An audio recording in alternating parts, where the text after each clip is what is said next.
हाय, तो ये है हमारा first lecture on law of contracts. इस लेक्चर के अंदर हम एक एग्जाम्पल के थ्रू समझेंगे कि ये जो चीज़ आपके सामने आ रही है ना, ये सब चीज़ें क्या होती है। उसके बाद फिर हम हर एक चीज़, कंसिडरेशन, माइनर पार्टीज क्या होता है, मेजर पार्टीज क्या होता है, वगैरह वगैरह हर एक चीज़ डीप में पढ़ेंगे।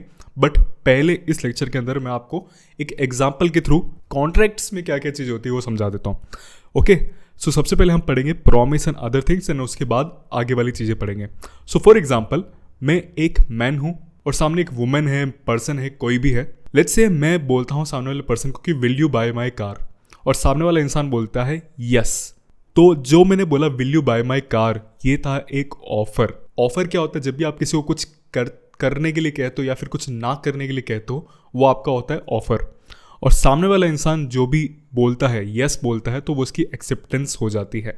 So will you bye my car, ये मेरा ऑफर था, सामने वाले इंसान ने यस बोला, तो ये आपकी होगी एक्सेप्टेंस। सिंपल, ये एग्जांपल आप हमेशा याद रखना। अब जब हम ऑफर देते हैं तो केवल ऑफर होता है, जब हम एक्सेप्टेंस देते हैं तो केवल एक्सेप्टेंस होता है। बट जब इन दोनों चीज़ों को हम पेयर कर लेते हैं, जब एक ऑफर प्लस एक्सेप्टेंस आ जाता है, तो वो बन जाता है एक प्रॉमिस। सिंपल, ये याद रखना। जैसे ही मैंने किसी को ऑफर दिया और सामने वाले ने एक्सेप्टेंस दे दिया, वो एक प्रॉमिस बन गया आपका।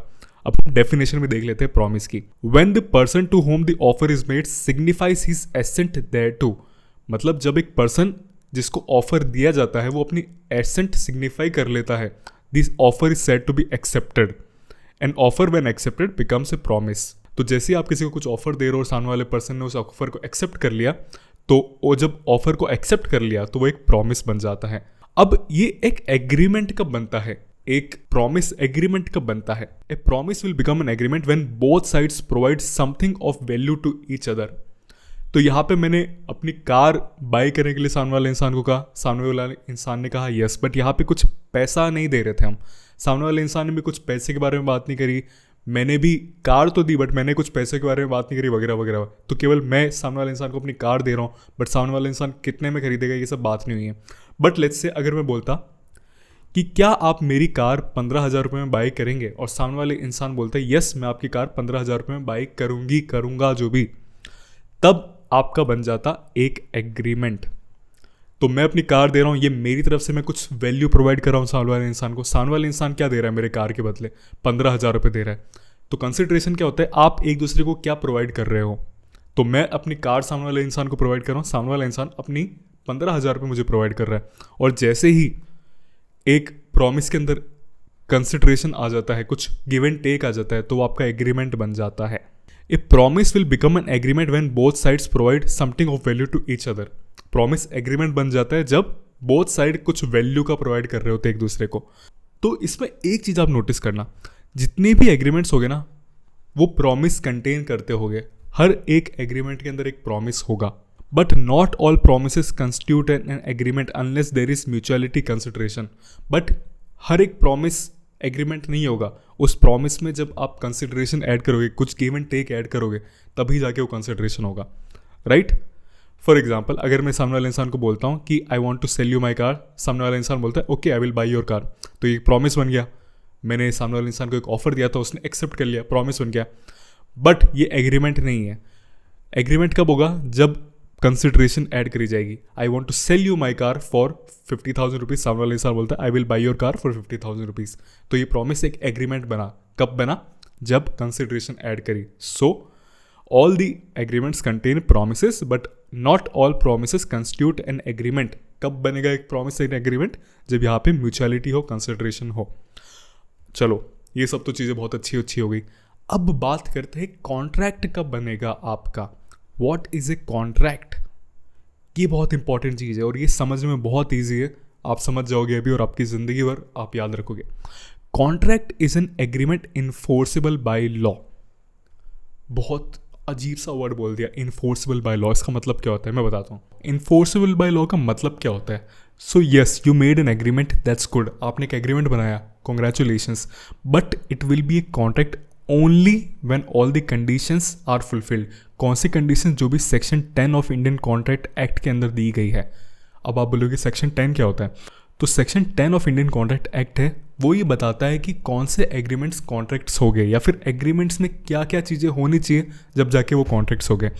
क्या क्या चीज़ें होनी चाहिए? कुछ चीज़ें हैं, मैं आपको सारी चीज़ें बता देता हूँ। ब्रीफ में, बाद में हम डिटेल में बात करेंगे। पहली चीज़ है free consent of parties. Let's say सामने वाला इंसान मुझे 1,00,000 दे रहा है, मैं उसको अपनी कार दे रहा हूँ, बिल्कुल सही चीज़ है। बट सामने वाले इंसान को मैंने बहुत डराया धमकाया था, जब जाके वो मुझे 1,00,000 दे रहा है, मैं अपनी कार दे रहा हूँ, तो फिर वो सही नहीं होगा, बिकॉज यहाँ पे फ्री कंसेंट नहीं है। अगर फ्री कंसेंट है तो एक कंडीशन आपकी फुलफिल हो चुकी है। कॉम्पिटेंट टू कॉन्ट्रैक्ट, दो चीज़ें होती है कॉम्पिटेंट टू कॉन्ट्रैक्ट के अंदर। पहली चीज़ माइनर नहीं होना चाहिए, दूसरी चीज़ अनसाउंड माइंड का नहीं होना चाहिए, मेंटली अनस्टेबल भी नहीं होना चाहिए।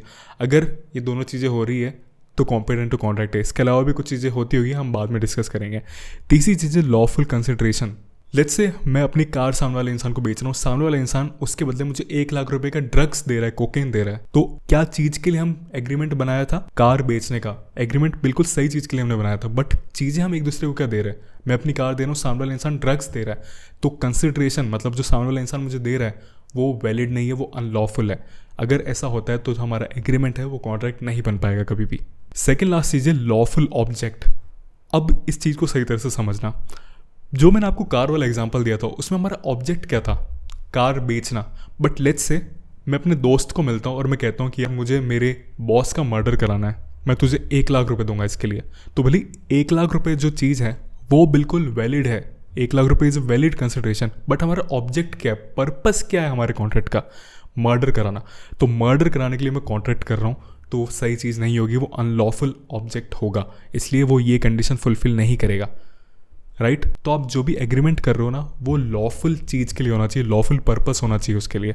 अदरवाइज क्या होगा? लेट्स से मैं अपने दोस्त को कहता हूँ तू मर्डर कर दे मेरे दोस्त का, मैं तुझे 1,00,000 दूंगा। सामने वाला इंसान मेरे बॉस का मर्डर कर देता है, बट मैं उसको 1,00,000 नहीं देता हूँ, तो वो कोर्ट में चला जाता है। तो कोर्ट बोलेगा भाई तुम्हारा जो एग्रीमेंट था वो अनलॉफुल चीज़ के लिए था, तो भले ही वो तुझे 1,00,000 नहीं दे रहा है तो कोर्ट के पास नहीं आ सकता वो 1,00,000 मांगने के लिए, बिकॉज तुम्हारा जो एग्रीमेंट था वो ही अनलॉफुल ऑब्जेक्ट के लिए था।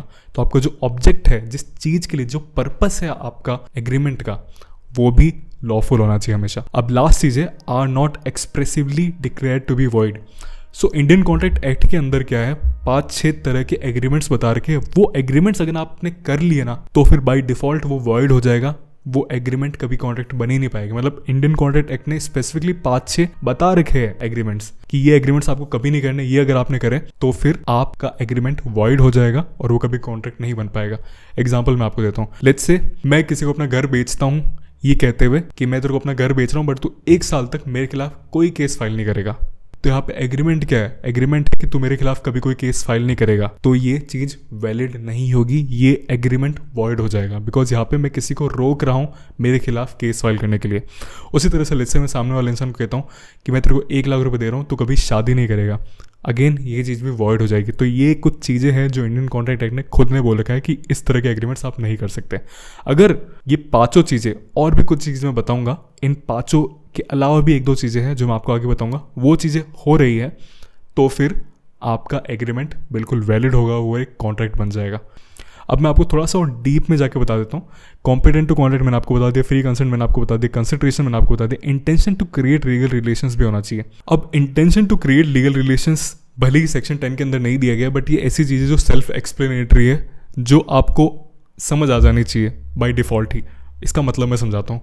फॉर एग्जांपल मैं अपने दोस्त के घर पे जाता हूँ, मेरे दोस्त के पास एक लैम्बोर्गिनी है, मैं बोलता हूँ यार ये मुझे बेच दे, तो वो कहता है ठीक है 10 रुपये दे लेके चला जा। तो यहाँ पे क्या हुआ था, सामने वाला इंसान जिसके पास लैम्बोर्गिनी है वो मजाक में बोल रहा था, वहाँ पे कोई लीगल रिलेशंस बनाने लेने की बात नहीं हो रही थी। तो अगर लेट्स से वो अपनी लैम्बोर्गिनी नहीं देता है, मैं उसको 10 रुपये देता हूँ, तो भी मैं कोर्ट के पास नहीं जा सकता ये बोलते हुए कि उसने अपनी लैम्बोर्गिनी कार नहीं दी। नहीं, लैम्बोर्गिनी एक कार होती है, आप ऑलरेडी जानते होंगे, बट वो अगर मुझे अपनी लैम्बोर्गिनी कार नहीं देता मैं नहीं कोर्ट के पास जा सकता, बिकॉज ये बस मजाक में बात हो रही थी, एटलीस्ट उस पार्टी की तरफ से तो मजाक ही हो रहा था। तो intention to create legal relations होना चाहिए। फिर नेक्स्ट चीज lawful consideration and object, already हमने बात कर ली। नेक्स्ट चीज है क्लैरिटी होनी चाहिए हमेशा। लेट्स से मैं किसी की लैम्बोर्गिनी खरीदने जाता हूँ और सामने वाला इंसान बोलता है कि ठीक है मैं तुझे अपनी लैम्बोर्गिनी कार बेच दूंगा बट तू मुझे एक फेयर प्राइस देना। तो फेयर प्राइस का मतलब क्या होता है? किसी के लिए फेयर प्राइस 1 करोड़ हो सकती है, किसी के लिए फेयर प्राइस 2 करोड़ रुपए से हो सकती है। तो हमेशा क्लियरली डिफाइंड होनी चाहिए कि आप क्या करने वाले हो सामने वाले इंसान के लिए, सामने वाला इंसान आपके लिए क्या करना वाला है। लास्ट चीज़ है not expressively declare to be void. ये चीज़ मैंने आपको एक्सप्लेन कर दी ऑलरेडी क्या होता है। कुछ एग्रीमेंट्स हैं जो इंडियन कॉन्ट्रैक्ट एक्ट के अंदर दिए गए हैं, वो एग्रीमेंट्स अगर आप करते हो बाय डिफ़ॉल्ट वो वॉइड हो जाएगा। आप कोर्ट में नहीं जा सकते उन एग्रीमेंट्स को लेके कि ये कॉन्ट्रैक्ट है, बिकॉज वो कॉन्ट्रैक्ट बने ही नहीं, बिकॉज वो एग्रीमेंट ही वॉइड है। वॉइड एग्रीमेंट क्या होता है, वॉइडेबल एग्रीमेंट क्या होता है, ये सब हम बाद में समझेंगे, don't worry about it, right. So क्या चीज़ आपने सीखी, ऑल कॉन्ट्रैक्ट्स आर एग्रीमेंट्स, सारे कॉन्ट्रैक्ट्स एग्रीमेंट्स होते हैं, but not all agreements are contracts, क्योंकि कुछ एग्रीमेंट्स भले ही सही होते हैं बट उन एग्रीमेंट्स में अगर कुछ भी फॉल्ट होता है, लेट्स से पार्टीज कॉम्पिटेंट नहीं है, तो फिर वो एग्रीमेंट आपका कॉन्ट्रैक्ट नहीं बन पाएगा। Only those agreements that are enforceable by law, fulfill the conditions of Section 10 of Indian Contract Act are contracts. So if you take your agreement which doesn't comply with Section 10 of Indian Contract Act, then your agreement would not be a contract and the court will throw out your agreement out of the court. और कैसे आपके agreement को court बाहर throw करेगा, ऐसे जैसे ये madam throw कर रही है, ऐसे जैसे ये पर्सन थ्रो कर रहा है, ये इंसान जो लेते हुए जा रहा है, ऐसे आपको भेज देंगे अपने एग्रीमेंट के साथ कि भाई तेरा एग्रीमेंट कॉन्ट्रैक्ट नहीं है। ओके, सो आई होप आपको समझ में आ गया एक ओवरऑल मतलब कॉन्ट्रैक्ट क्या होता है उसका। इस वीडियो के बाद आपको कुछ क्विजेज मिलेंगे, वो क्विजेज आपको सॉल्व करने हैं और आगे वाले वीडियोस के अंदर हम और भी अच्छे टॉपिक्स डिटेल में और इंटरेस्टिंग वे में पढ़ेंगे। So I will see you in the next video.